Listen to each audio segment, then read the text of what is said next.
ఆమె మనస్ఫూర్తిగా ఏ మాత్రం చెప్పట్లేదు. కొంచెమైనా తెలివి ఉన్న మనిషి అయితే ఇట్లా మాట్లాడదు.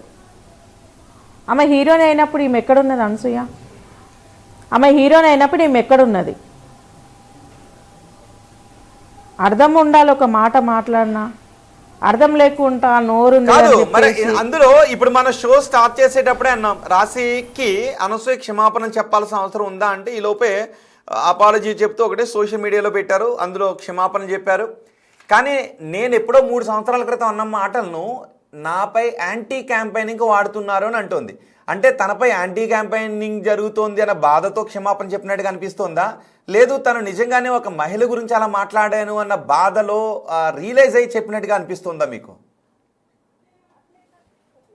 అనసూయ ఏదో నోట్ జారన్నా అని చెప్పేసి ఆమె సారీ చెప్పినట్టు కాదు, కాకపోతే ట్రోళ్ళకి మళ్ళీ గురైతా అని చెప్పేసి ఉద్దేశం కలిగి చెప్పింది. కానీ మనస్ఫూర్తిగా చెప్పింది అయితే ఆమె రాశి గారు ఆమెకు తెలియదా? మరి ఎందుకు రాశి గారిని కలిసి చెప్పలేదు? మనస్ఫూర్తిగా ఆమె చెప్పలేదు. ఏంటంటే మళ్ళీ ట్రోళ్ళకు గురైతా, మళ్ళీ ఎవరో ఒకరు ఇంకా ఇప్పటికీ 10 మంది వేసుకున్నారు, ఇంకా 20 మంది వేసుకుంటారు ఉద్దేశం కలిగి చెప్పింది తప్ప అది మనస్ఫూర్తిగా చెప్పినట్టు అసలు ఒక్కరికన్నా అనిపిస్తుందా? మనస్ఫూర్తిగా అనూష అది ఈమె సారీ చెప్పినట్టు ఎక్కడ అనసూయ సారీ చెప్పినట్టయితే మాకు అనిపించట్లేదు. ఆమె సారీ మనస్ఫూర్తిగా చెప్పట్లేదు. ఓకే, జనాలు కూడా అడుగుదాం. తెలుగు రాష్ట్రాల ప్రజలుగా మీకు అనసూయ ఆ రోజు మాట్లాడింది తప్పు అని అనిపిస్తుందా లేదా?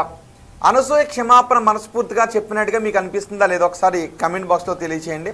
కానీ అనసూయ రాశి గారి ఫలాలను మాట్లాడడం తప్పు, ముమ్మాటికి తప్పు అని 97% మంది అంటున్నారు. 3% మంది మాత్రమే కాదు అని అంటున్నారు. అంటే దగ్గరగా 100% మంది అనసూయ మాట్లాడడం తప్పు అని అంటున్నారు.